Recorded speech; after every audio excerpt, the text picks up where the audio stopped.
পৃথিবীতে ৪৫০০ প্রজাতির সাপ আছে। সাপকে ভয় পায় না এমন মানুষ খুঁজে পাওয়া কঠিন। আপনি যদি সাপকে ভয় পান তাহলে আপনার পছন্দের দেশ হতে পারে আয়ারল্যান্ড। কারণ আয়ারল্যান্ডে কোনো সাপ নেই।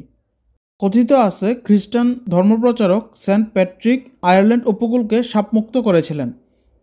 ৫ম শতাব্দীতে সেন্ট প্যাট্রিক আয়ারল্যান্ডে আসেন ধর্মপ্রচার করতে। তিনি একটি পাহাড়ে ৪০ দিনের উপাসনায় বসেন। তখন কিছু সাপ তাকে আক্রমণ করে। এতে ক্ষেপে গিয়ে তিনি সাপগুলোকে সমুদ্রে পাঠিয়ে দেন। তবে বিজ্ঞানীরা বলছে আয়ারল্যান্ডকে সাপমুক্ত রাখতে সেন্ট প্যাট্রিকের কোনো ভূমিকা নেই। ডাবলিনের ন্যাশনাল মিউজিয়াম অফ আয়ারল্যান্ডের তত্ত্বাবধায়ক নাইজেল মনাগানের মতে আয়ারল্যান্ডে কখনোই সাপ থাকার কোনো তথ্য নেই। আয়ারল্যান্ডে সাপ না থাকার জন্য সর্বশেষ বরফ যুগের প্রতি ইঙ্গিত দিয়েছেন বিজ্ঞানীরা। ১০,০০০ বছর আগে বরফ যুগ শেষ হওয়া পর্যন্ত আয়ারল্যান্ড সাপের বসবাসের তুলনায় অনেক বেশি শীতল ছিল। সাপ শীতল রক্ত বিশিষ্ট প্রাণী। অতিরিক্ত শীতল পরিবেশ সাপের বসবাসের উপযোগী নয়। ৬৫০০ বছর আগে ব্রিটেন মূল ইউরোপের সাথে যুক্ত ছিল। তখন ব্রিটেনে কয়েক প্রজাতির সাপ আস্তানা গাড়ে। ব্রিটেন ও আয়ারল্যান্ড পাশাপাশি অবস্থিত।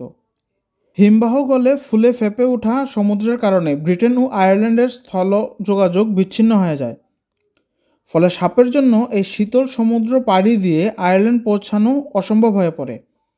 ফলে ব্রিটেন ও আয়ারল্যান্ড প্রতিবেশী হওয়া সত্ত্বেও ব্রিটেনে সাপ আছে কিন্তু আয়ারল্যান্ডে সাপ নেই।